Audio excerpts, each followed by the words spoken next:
That's as close to magic as I've ever seen in my 20 years in the laboratory. Proof is evidence so strong that you can't statistically or reasonably deny it. That's what we mean by proof. You can't prove scientific things in the laboratory the way you prove mathematical theorems. You prove things in the laboratory by piling up so much evidence that it's simply unreasonable to deny it.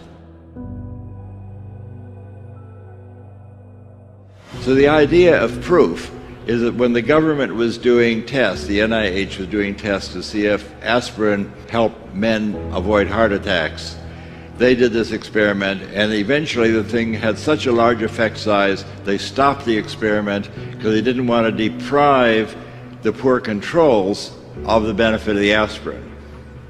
Got it? The effect size was so high, they stopped the experiment. The effect size got all the way up to 0.06. All of our experiments exceed that by a factor of 10. If the NIH thinks that they have proven that all of you should be taking aspirin and the experiment is so strong you got to stop it and give aspirin to the poor controls, that's what they mean by proof. Stop the experiment as proven. Our effect size is 10 times what they had.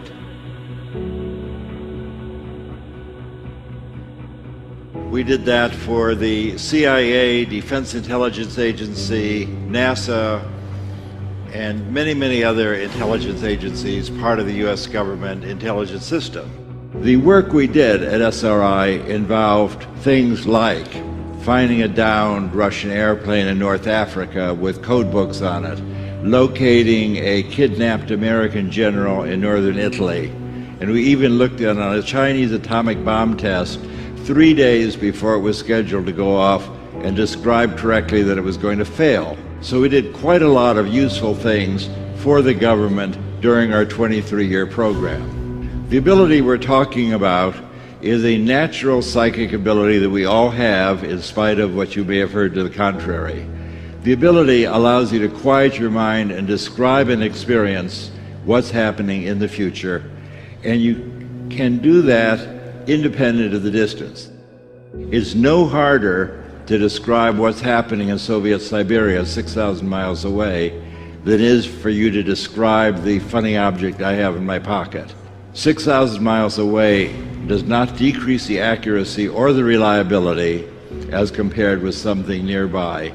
Looking into the distance is no harder than looking at a contemporaneous event, and that's why this is called a non-local perception. So the idea of non-local connections is not New Age. This is accepted in the physical community. The hottest topic in modern physics is exploring non-locality. It was described originally by the Buddhists 2,000 years ago, but modern physics has finally caught up. The leaders of the program that we had at SRI are all physicists. The physicists are taking over what used to be called parapsychology. The three leaders of the program were myself and Hal Puthoff, who are both laser physicists, and Ed May, who is a nuclear physicist. I just want to emphasize that at the time we were doing this work, this was mainstream, written up in the New York Times, published in the premier journals in the world. Demonstration of ability test that we had from the CIA, John McMahon, who's head of the CIA, said to us, "You guys are wasting your time looking at swimming pools and churches. We have targets that would be of national security. Can you describe a target and I'll send you the coordinates?" So Price and I climbed back into our little shielded phone booth, and he said, "Well, I'm psychically laying on a building and a giant crane is rolling back and forth over my body. There's a huge crane. It has 8 wheels, 4 on either side of the building. And in this building, they're constructing a 60-foot steel sphere and they're welding it together." That all turned out to be entirely true.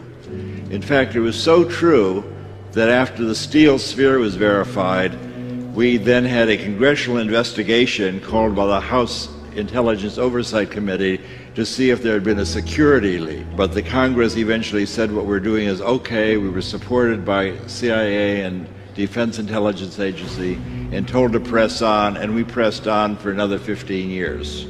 If you want to move from suffering and conditioned awareness to freedom and naked awareness, sit down and shut up and quiet your mind, stop naming, stop guessing, and you're on your way. So if you look at Google right now, we're still up on Google, and search for remote viewing, you'll find more than 2 million pages dealing with remote viewing, operational things to do with remote viewing. 2 million pages is quite a lot of pages for something that many people don't think exists. Remote viewing is a natural ability, like vision or hearing. Psychic abilities are not sacred.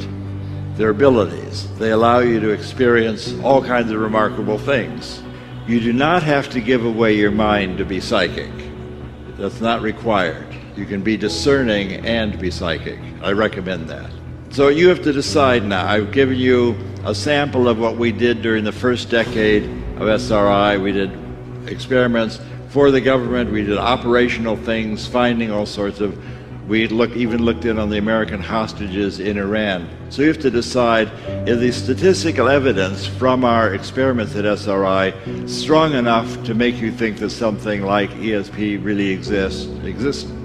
Or do you think it was just our lucky day and we were successful in fooling the American intelligence establishment for 23 years and lived to tell the tale?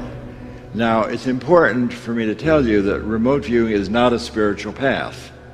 But if you learn to quiet your mind and move your awareness into timeless awareness, you are likely to begin to experience things that surprise you, give you another view of reality.